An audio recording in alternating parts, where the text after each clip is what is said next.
사람은 사회생활을 하면서도 직장 생활이든지 친구들 간의 모임이든지 어떤 그런 인간관계의 틀 안에서 삽니다.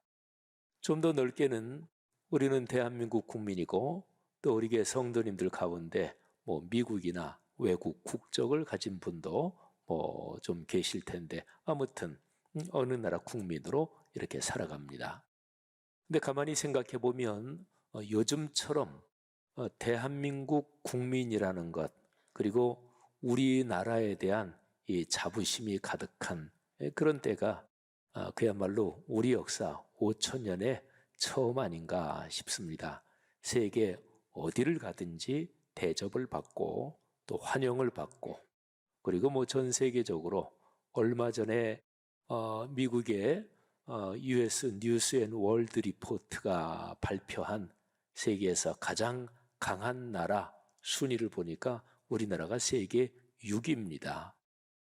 미국, 중국, 소련, 그리고 독일, 영국, 그리고 이제 우리나라더라고요. 우리는 이런 대한민국 국민으로서 이런 국가의 틀 안에서 삽니다. 사람은 살아가면서 무엇 안에서 산다. 그 어떤 틀이 사람에게 꼭 필요합니다. 그리고 내가 살아가면서 내가 사는 그 틀, 그게 좋고 또 안전하고 또 품위 있고 발전적이고 그럴 때 사람은 삶의 행복을 느끼는 거죠. 2023년 1년 살아가시면서 여러분이 살아가시는 그 삶의 틀이 늘 복이 넘치기를 주님의 이름으로 축원합니다. 자, 제가 여러 가지 틀을 설명드리면서 신앙적인 틀, 그거 하나는 빼놨죠.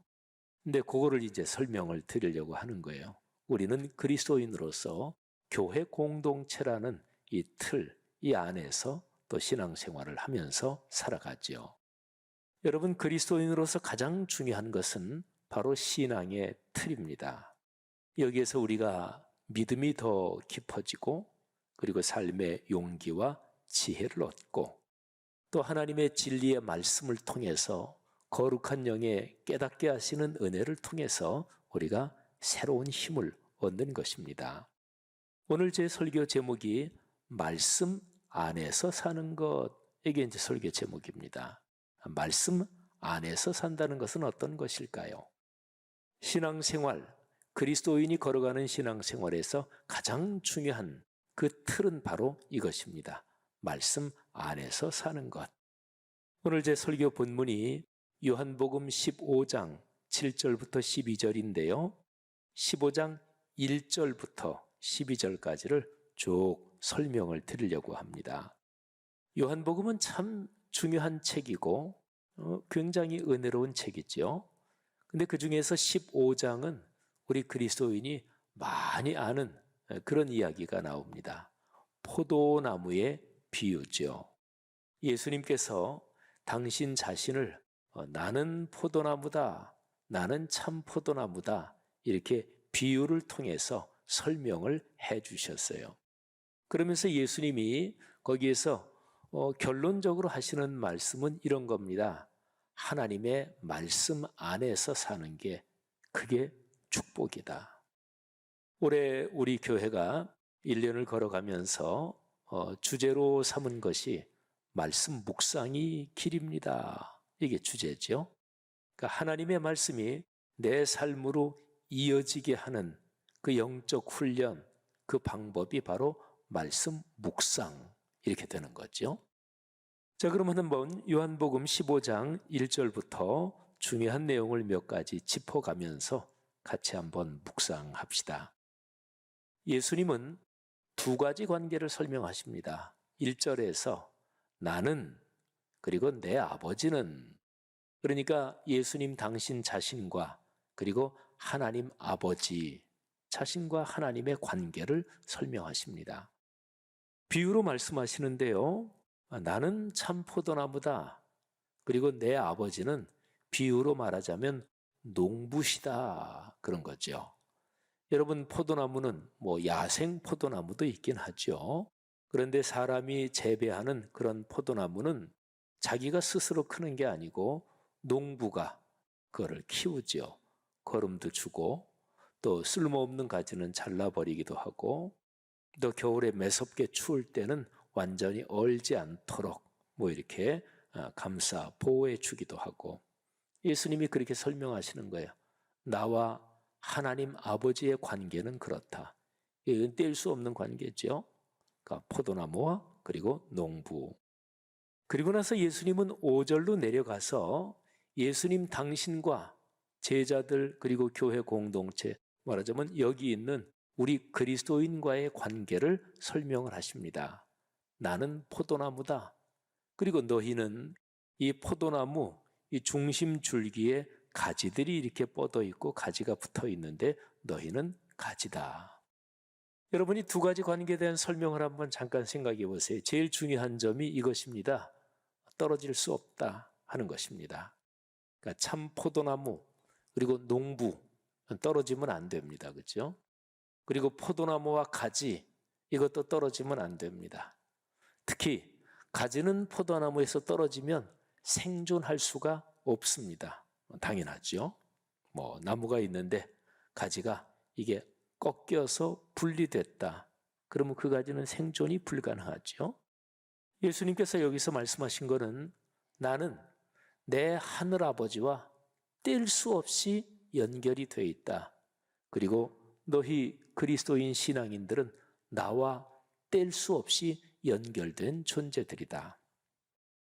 잠깐 한번 자신의 삶을 성찰해 보실까요? 어떠십니까? 여러분이 생각하시기에 또 여러분이 자신을 이렇게 살피면서 판단하시기에 우리가 주님이라고 고백하는 예수 그리스도와 뗄 수 없이 잘 연결되어 있고 붙어 계십니까? 아유, 그렇게 질문을 하시니까 좀 마음이 찔리네요. 뭐 이런 분도 계시겠고 아유, 제대로 튼실하게 붙어 있지 못한 것 같습니다. 좀 내가 생각해도 스스로가 좀 염려가 됩니다. 뭐 이런 분도 계시겠고 아유, 목사님 저 요즘 연말 연초 지나면서 아유, 여느 해하고는 다르게 참 하나님 더 깊이 알고 싶다. 신앙에 대한 갈망이 요즘 제 마음속에 왜 이렇게 뜨겁고 왜 이렇게 깊은지 모르겠어요. 그렇게 감사하게 대답하는 분도 계실 것입니다. 뭐 하여튼 신앙생활이야 차이가 있고 또 한 사람의 신앙생활에서도 뭐 굴곡이 있는 거지요. 그래서 권면드립니다. 2023년 올해 내내 포도나무이신 예수 그리스도께 잘 붙어 계시고 그리고 포도나무에서 양분을 받고 또 여러 가지를 공급받아서 가지라고 비유된 여러분과 저의 삶에서 아름다운 열매가 넉넉하고 많이 열리시기를 주님의 이름으로 축복합니다. 자, 제가 묵상한 거기에 보면 농부이신 하나님 아버지께서 두 가지 일을 하십니다. 자, 1절 그 뒤에 2절 이렇게 보면 아버지께서 제거해 버리신다. 두 번째는 아버지께서 깨끗하게 하신다. 자, 농부이신 하나님 아버지께서 포도나무를 관리하고 보존하고 또 잘 기르시는데 두 가지 일을 통해서 기르십니다. 첫 번째는 가지 중에서 어떤 거는 잘라버리십니다. 제거해 버리십니다. 또 가지 중에 어떤 것은 깨끗하게 하십니다. 뭐 이거는 포도나무를 이렇게 생각해 보면 포도나무 가지가 있는데 열매가 많이 열리는 가지 잘 다듬어서 이제 더 많은 열매가 열리도록 그렇게 해야 될 가지는 그 가지에서도 쓸데없는 잔가지 그런 건 이렇게 좀 약간 다듬고 또 혹시 벌레가 있으면 벌레 없애는 약도 뿌리고 해서 깨끗하게 잘 보존한다 하는 거죠. 여러분이 두 가지 작업을 한번 생각해 보세요. 그런데 두 가지 작업의 기준이 무엇일까요? 어떤 가지를 잘라서 제거해 버릴까요? 또 어떤 가지는 깨끗하게 하고 다듬고 그래서 그렇게 귀하게 잘 기를까요? 기준은 열매를 맺느냐, 열매를 맺지 못하느냐. 이게 이제 기준입니다. 자, 열매를 맺느냐, 열매를 맺지 못하느냐. 이것도 비유죠. 포도나무, 이것도 비유고 열매도 비유죠. 그럼 포도 열매지요. 근데 열매가 구체적으로 무엇을 가리키느냐, 그건 이제 조금 있다가 자연스럽게 이 본문에서 알게 될 것입니다. 여러분, 그런데 이제 조금 더 구체적으로 그러면 열매는 무엇일까? 또 포도나무이신 주님께 붙어 있는다고 하는 것은 구체적으로 말하면 무엇일까? 3절이 참 중요합니다. 예수님께서 이렇게 말씀하십니다. 너희는 이미 깨끗하여졌다. 이제 포도나무를 비유로 하면서 깨끗해졌다, 뭐 이렇게 말씀하시는 거니까 이 속뜻은 뭐냐면 너희는 이미 구원받았다, 뭐 이렇게 이제 보시면 돼요. 그런데 너희는 이미 깨끗해졌다. 그런데 그 사이에 무엇으로 말미암아 무엇을 통해서 깨끗해졌다고 기록이 되어 있나요? 내가 일러준 말로, 그러니까 예수님의 말씀으로 깨끗하여졌다. 여러분, 베드로전서에 보면 우리가 받은 구원은 하나님의 말씀으로 구원을 받았다, 이렇게 기록을 하고 있습니다. 특별히 우리가 지금 요한복음을 묵상하고 있는데 요한복음은 1장 1절에서 이렇게 말씀합니다. 태초에 말씀이 계셨다. 근데 그 말씀이 곧 하나님이셨습니다. 그리고 그 말씀이 세상 모든 것을 창조하셨고, 그리고 14절로 내려가 보면 그 말씀이 여러분과 저처럼 사람의 몸을 입고 이 세상에 오셨습니다. 그분이 바로 예수 그리스도신 거죠. 자, 그러면 오늘 요한복음 15장 3절에서 예수님께서 말씀하시기를 너희는 내가 너희에게 준 말씀으로 깨끗해졌다, 말씀으로 구원받았다, 그거는 예수 그리스도를 통해서 구원받았다, 이런 뜻이 되는 거죠. 자, 아무튼요, 말씀으로 구원받습니다. 그리고 말씀으로 깨끗해졌어요. 그런데 그거는 1번 제가 써놓은 것처럼 첫 번째고 그걸로 끝나면 안 돼요. 자, 두 번째가 뭐냐면 내 안에 거하라. 자, 거한다, 거자는 한자어인데 살 거자입니다. 그러니까 예수님께서 말씀하시는 거예요. 내 안에서 살아야 된다. 뭐 더 편하게 한번 표현하면 나랑 같이 손 꼭 붙잡고 살자, 이런 것입니다. 이게 두 번째예요. 자, 그러니까 말씀으로 구원받았다. 근데 이거는 출발이에요. 말씀으로 구원받은 사람, 말씀으로 깨끗하게 된 사람이 계속해서 그 말씀이신 예수님 손 붙잡고 살아야 돼요. 예수님 안에 살아야 돼요. 너희는 내가 이미 너희에게 준 말씀으로 깨끗해졌다 할 때 그 말씀이라는 것은 헬라어로 하면 로고스라고 발음합니다. 로고스. 이게 이제 성경의 말씀, 이렇게 번역이 된 거죠. 여러분 어떠십니까? 이 두 가지가 여러분인 삶에서 잘 이어지고 있습니까? 우리 여기 계신 분들은 전부 다 나는 예수님 믿습니다, 예수님을 나의 주님으로 믿습니다, 그러는 신앙인들이잖아요. 근데 그 믿음이 현재 진행형으로 계속 이어져야 돼요. 끊어지거나 약해지거나 또는 문제가 생기면 안 되고 계속 건강하게 쭉 이어져야 돼요. 여러분, 예수님께서 말씀하시는 거예요. 내가 너희에게 말씀을 줘서 너희가 말씀으로 깨끗하게 거룩하게 됐다, 구원받았다, 하나님의 자녀가 됐다. 그런데 계속해서 말씀 안에서 계속 걸어가야 된다. 여러분, 예수님께서 그 말씀을 하시면서 아주 중요한 얘기를 이제 또 하시는데 15장 1절부터 12절까지가 쭉 나와 있는데 여기는 제가 표시를 이것저것 많이 했죠. 자, 먼저 제가 제 글씨로 너희 이렇게 3번을 써놨어요. 그리고 동그라미를 쳐놨죠. 자, 3절에 예수님께서 이렇게 말씀하십니다. 너희는 내가 너희에게 일러준 말씀으로 깨끗해졌다.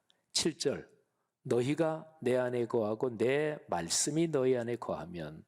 그 다음에 10절, 너희도 내 계명을 지키면. 여기 너희란 말이 3번 나와요. 그러니까 예수님께서 지금 이 말씀을 하시면서 지금 그 말씀을 듣는 사람들은 2000년 그때 당시의 상황으로는 제자들, 또 제자들 주변에 있던 사람들이 말씀을 듣고 있어요. 근데 오늘날 우리에게 주시는 말씀이기도 하지요. 근데 예수님께서 우리에게 각별한 관심을 가지고 말씀하시는 거예요. 너희는. 그러면서 예수님이 3절과 7절과 10절에 너희라는 표현을 하시면서 여기에 다 공통적으로 걸려있는 게 말씀이에요. 너희는 말씀으로 구원받았다. 너희는 말씀 안에서 계속 살아가야 된다. 너희는 계명을 지키며, 계명이 말씀이잖아요. 살아가야 된다. 자, 그런데 예수님께서 그 얘기를 하시면서 자, 너희가 알아서 해라 이러시는 게 아니라 내가 샘플을 보여줬다. 그대로만 따라오면 된다.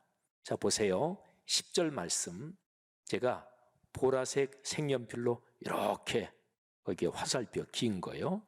자, 내가 아버지의 계명을 지켜 그의 사랑 안에 거하는 것 같이 너희도 내 계명을 지켜 내 사랑 안에 거하리라. 그러니까 예수님이 먼저 본을 보여주셨어요.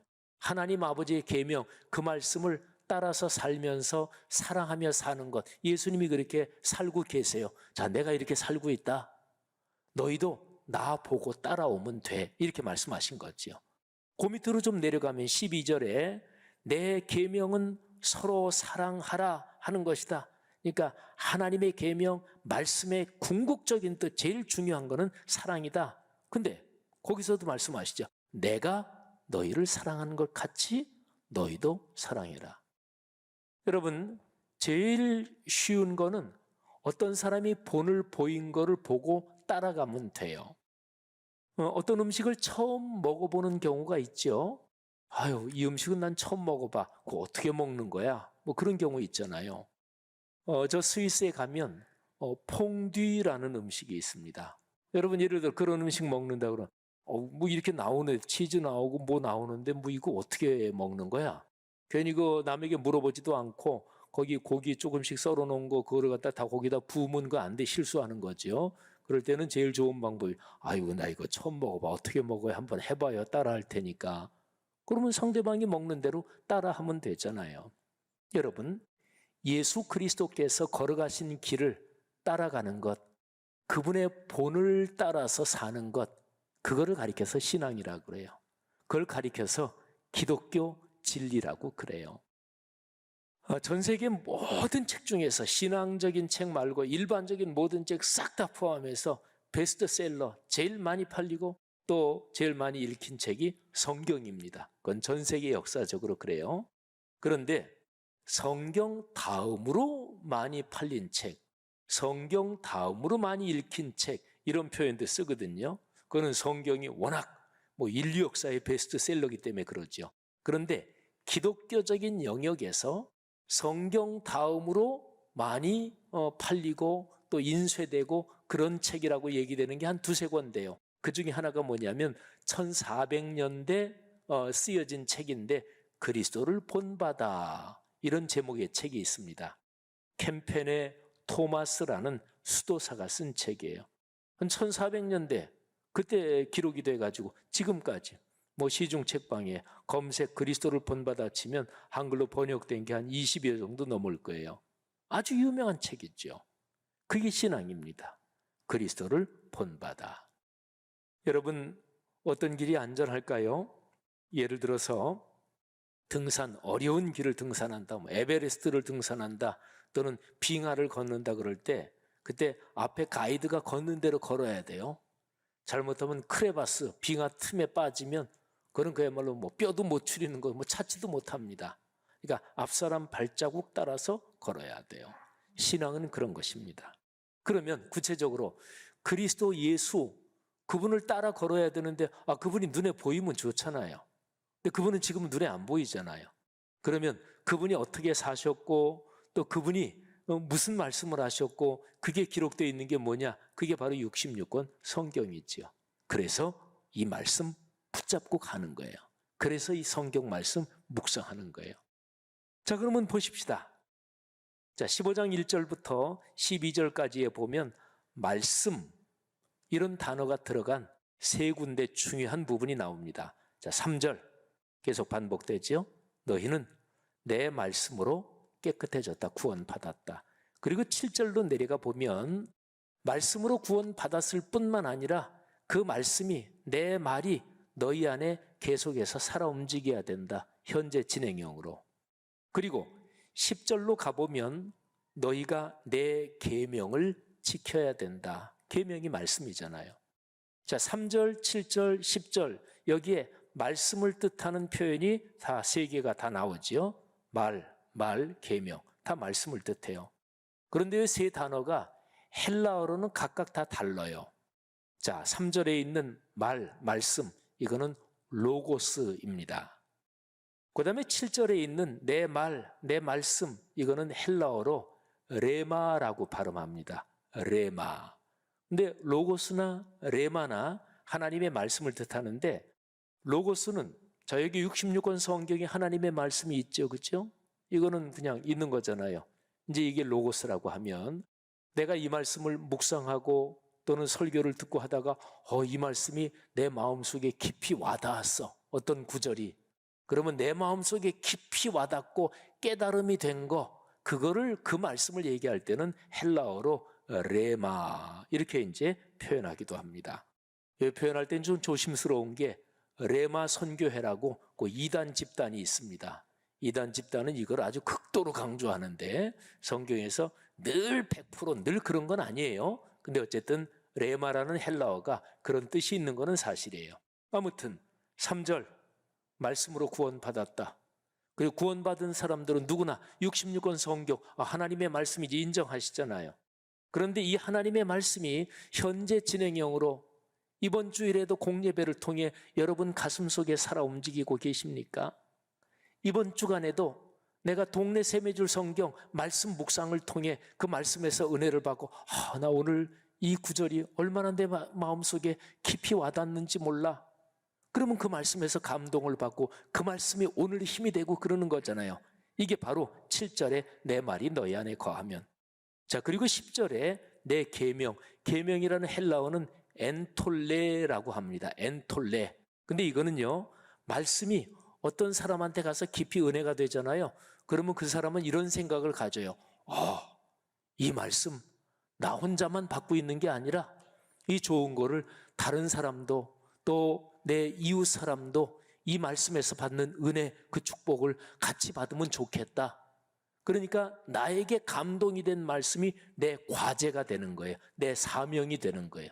그래서 말씀이 나뿐 아니라 내 가족에게도 내 이웃에게도 또 우리 교회를 통해서 우리 사회에 이 하나님의 말씀의 축복이 퍼져가는 거지요. 그게 바로 10절에 기록된 계명, 엔톨레라는 말의 그런 뜻입니다. 여러분 이 세계를 한번 생각해 보세요. 하나님의 말씀이 그렇게 작동하십니까? 그러니까 66권 성경을 하나님의 말씀으로 분명히 인정하고 이 성경 말씀 읽고 듣고 깨닫는 거, 그게 모든 축복의 근원이야. 이 확신이 있어야 돼요. 그래야 공예배의 자리를 귀하게 여기죠. 그래야 공예배에서 선포되는 설교 말씀에 겸허하게 사모하는 마음으로, 갈급한 마음으로 귀를 기울이지요. 그래야 거기에서 깨닫고 로고스 하나님의 말씀이 내 마음에 와닿은 하나님이 나에게 주신 말씀 레마가 되는 거지요. 그리고 그 말씀이 더 나아가서 내 주변 사람들에게 내 이 세상으로 퍼지는 내 과제요 사명 엔톨레, 그렇게 작동하는 거지요. 여러분 영향력이라는 건 무엇입니까? 또 리더십이라는 것은 무엇입니까? 그거는 다른 사람에게 좋은 것을 나누어 주는 거, 그러면 영향력이 있고 리더십이 있는 거예요. 그런 사람은 대접을 받습니다. 환영을 받습니다. 그리고 성공할 확률이 다분히 높겠죠. 하나님의 거룩한 말씀이 여러분의 삶에서 올해 1년 내내 그렇게 작동하기를 주님의 이름으로 축원합니다. 말씀을 묵상하시고 특히 동네 세매줄 성경, 우리 교회가 받은 하나님이 주신 축복이요 사명이잖아요. 그러니까 성도님들 한 분도 빠짐없이 올해는 모두 동네 세매줄 성경 꼭 묵상하시고 또 주일에 조금 더 시간 내셔서 묵상 소그룹에 참여하시고, 그래서 말씀을 통한 복이 여러분의 삶에 강물처럼 흐르기를 주님의 이름으로 축복합니다.